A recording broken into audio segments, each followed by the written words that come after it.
जय जिनेंद्र, डॉक्टर विकास। मेरा क्वेश्चन थोड़ा अलग है, not related to anything of this. मैं पहले किताबें बहुत पढ़ता था और रेगुलर पढ़ता था, लेकिन लास्ट 5-7 साल 8 साल से ऐसा हो गया भी किताबें पढ़ते हैं, कुछ मैसेज आ जाता है, उसको रख देते हैं। तो बुक्स को वापस बेटर वे में पढ़ने का कोई तरीका आप बताओ, क्योंकि आप इतना पढ़ते हो, इतना सब कुछ करते हो। कि मेरे पास किंडल भी है, लैपटॉप में भी किंडल है, सब जगह है, लेकिन वो नहीं कर सकता। फिजिकल बुक से कैसे पढ़ें प्रॉपरली? एक तो मैं पढ़ता कम हूँ, मैं दिखावा ज़्यादा करता हूँ। मैं बहुत पढ़ता हूँ, मेरे बारे में परसेप्शन कि मैं बहुत पढ़ता हूँ। मैं उतना भी नहीं पढ़ता हूँ, शौक है मुझे पढ़ने का। लेकिन देखिए, किताब पढ़ने के 2-3 तरीके हैं। एक तरीके से मैं किताबें खरीदता बहुत ज़्यादा हूँ। अब मैं आजकल कॉन्शियसनेस को रिसर्च कर रहा हूँ, जो चेतना है, जिसको जैन दर्शन जीव कहता है, उसे कोई आत्मा कहता है। बौद्ध लोग मानते हैं कि आत्मा होती नहीं है, चेतना प्रवाह है। चार्वाक कहते हैं कि ना चेतना प्रवाह है, ना आत्मा है, ना जीव है। हर दर्शन अलग बात कहता है, हर धर्म अलग बात कहता है। उन सबको मैंने पढ़ा है। अब मैं आजकल स्टडी कर रहा हूँ कि साइंस क्या कहता है। और दुनिया के इतिहास में केवल 30-40 साल हुए हैं जब हमने ब्रेन पे रिसर्च करनी शुरू कर दी है। EEG जब पहली बार आया, उसके बाद से हम ब्रेन को स्टडी कर पा रहे हैं और हमें पता है कि ब्रेन में चीज़ें कैसे काम करती हैं। तो एक विचार आज के लिए आ रहा है कि शायद आत्मा नाम की चीज़ है ही नहीं, केवल ब्रेन में न्यूरॉन्स की एक्टिविटीज़ हैं। कुछ लोग नहीं मानते, कहते हैं कि आत्मा होती है। इस स्टडी को बोलते हैं कॉन्शियसनेस। इससे बहुत रिसर्च चल रही है और मैंने पिछले महीने में कम से कम 5 बड़ी महत्वपूर्ण किताबें मंगवाई हैं, कोई अमेरिका से, कोई इंग्लैंड से, कोई कहीं से, कि उनको पढ़ूंगा। सामने रखी हुई हैं और मैं रोज़ 2-4 पेज पढ़ भी लेता हूँ उसमें, सिर्फ इसलिए कि वो कंटिन्यूटी बनी रहे। ठीक से पढ़ने का एक ही तरीका है, क्योंकि जैसे आप व्यस्त रहते हैं, मैं भी व्यस्त रहता हूँ, मेरा फ़ोन भी व्यस्त है, ऑफिस के बहुत सारे काम होते हैं। मैं अध्यापक हूँ, साथ में मैं उद्यमी भी हूँ और हमारी कंपनी में करीब 2,500 लोग काम करते हैं। काफ़ी ह्यूज चीज़ें हैं, तो मुझे उसमें बिजी रहना पड़ता है, वो भी करना होता है। अब पढ़ाई करते हुए फ़ोन तो आता है, व्हाट्सएप भी आ जाता है, ज़रूरी काम भी आता है।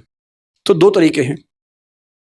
अगर किताब पढ़नी ही है तो 1-2 घंटे के लिए फ़ोन को साइड में रख दीजिए, साइलेंट कर दीजिए। मैं तो ऐसा करता हूँ, अक्सर करता हूँ कि फ़ोन को साइलेंट किया, एयरप्लेन मोड पे किया, कमरे के बाहर रखा और 2 घंटे पढ़ा। सबको बोल दिया कि 2 घंटे डिस्टर्ब मत करना, बहुत इमरजेंसी हो तो ही बताना। मेरे घर के लोग सम्मान करते हैं इस बात का। दूसरा तरीका आसान बताता हूँ आपको। अब मैंने, जैसे पेरेंटिंग पे बात इन्होंने बोला, मुझे कोई ऐसी एक्सपर्टीज तो है नहीं, तो मैंने सोचा कि मैं देखूं कि क्या क्या दुनिया में इस पर पढ़ाई हुई है। तो मैंने कुछ किताबें मंगवा ली पेरेंटिंग पे, मोटी मोटी। अब वो भी रखी है सामने। मेरी टेबल पर लगभग 300-400 किताबें रखी हुई हैं इस समय, जो मुझे पढ़नी है। और अलमारी में 2000 अलग से हैं, जो अभी नहीं पढ़नी है, बाद में कभी पढ़नी होंगी। रखी बहुत सारी। और मैं खरीदता तुरंत हूँ, मुझे कोई किताब मिलती है मैं तुरंत खरीदता हूँ या मंगवा लेता हूँ उसको, ताकि मुझ पर दबाव रहे कि ये भी पढ़नी है। अब मैंने तरीका क्या निकाला, मैं ChatGPT पे गया। अब ChatGPT के ज़माने में सारी मेहनत मैं ही करूँगा तो फिर मैं स्मार्ट कैसे हुआ। मैंने उससे पहला सवाल पूछा। मैं ChatGPT का पेड वर्जन यूज़ करता हूँ, वो थोड़ा ज़्यादा स्मार्ट है, 4 और 5 आने वाला है। मैंने उससे कहा, भाई पेरेंटिंग के बारे में दुनिया की सबसे अच्छी 10 किताबें बताओ कौन सी हैं। उसने 10 किताबों की लिस्ट दे दी। फिर मुझे क्या करना, मैंने कहा इन 10 के 10 का एसेंस बताओ, क्रक्स बताओ। फिर वो बेचारा मेहनत करता रहा 5-7 मिनट तक। 10 की 10 किताब को मैंने लिख भी दिया कि 1000 से 2000 शब्दों में हर किताब का चाहिए। 1 से 2000 शब्दों में हर किताब का क्रक्स उसने बता दिया। मैंने वो क्रक्स पढ़ा, 2-4 बातें काम की लगी, नोट कर ली, हो गया। हाँ, ऐसी कई ऐप्स है। एक इंस्टा रीड्स है, मैं वो भी यूज़ करता हूँ।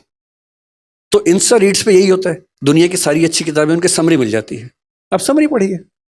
यूट्यूब पे एक चैनल है, मैं उसका नाम भूल रहा हूँ, वन बेटर कुछ ऐसा नाम है।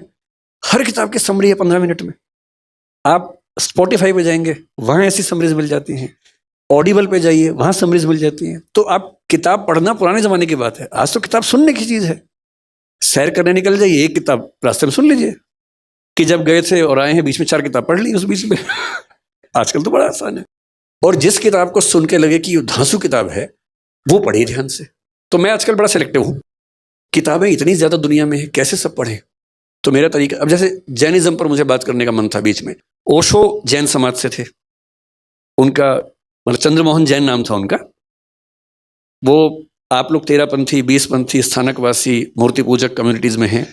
वो दिगंबर जैन में 13पंथी 20पंथी के अलावा एक और कम्युनिटी है जिसका नाम तरणपंथी है। आप में से कितने लोग जानते हैं मुझे नहीं पता, उसका नाम बहुत कम लोग जानते हैं। तरणपंथी, उसके आचार्य थे तरण तारण नाम के। उन आचार्य पे उन्होंने अपनी सबसे पहली 2 किताबें लिखी ओशो ने। ओशो की पहली स्पीच 1965 में स्वामी तरण तारण के बारे में है। ओशो के आश्रम में जो नग्नता आप देखते हैं उसका मूल असर दिगंबर परंपरा से आ रहा है। और जब ओशो दार्शनिक हुए तो जैन समाज में खुशी की लहर छा गई कि एक इतना अच्छा विचारक हमारे समाज से आया है। पर 2 मुद्दों पर झगड़ा हुआ और वो जैन समाज से अलग हो गए। जैन समाज ने उनको अलग कर दिया, उन्होंने कहा कि तुम क्या कर रहे हो, मैं ही हो जाता हूं, तो वो अलग हो गए। लेकिन बहुत इंटरेस्टिंग बात है कि उन्होंने जैनिज्म पर 4 इतनी मोटी मोटी बुक्स लिखी हैं, मैंने वो भी मंगवा ली हैं, वो भी रखी है मेरे सामने। तो क्या होता है, जो किताब सुनने में उपलब्ध है सुन लीजिए, जिसकी समरी उपलब्ध है पढ़ लीजिए, जिसको सुन के या समरी पढ़ के लगे कि ये कमाल की चीज़ है उसे पूरा पढ़िए। इस तरह से आप मतलब 1 साल में कम से कम 50-100 नई किताबों को जान पाएंगे। और मैं अक्सर बोलता हूँ कि एक किताब पढ़ने का मतलब है आपने किसी और व्यक्ति के 40 साल की ज़िंदगी को जी लिया। उसने 40 साल पढ़ के सोच के जो लिखा आपने एक दिन में पढ़ लिया। तो हमारी शारीरिक आयु जैसे मेरी 50 साल है, हमारी सांस्कृतिक आयु 5 लाख साल है हम सबकी। पिछले 5 लाख साल में इंसान ने जो जो सीखा, शिफ्ट करता गया, ट्रांसफ़र करता गया, वो सब हमें मिल गया, मुफ्त में मिल गया। और जिसने हर साल 100 किताब पढ़ ली है, सुन ली, 40 मान ली एक को, तो हर साल 4000 साल का हो रहा है वो आदमी, विज़डम में, समझदारी में। तो किताब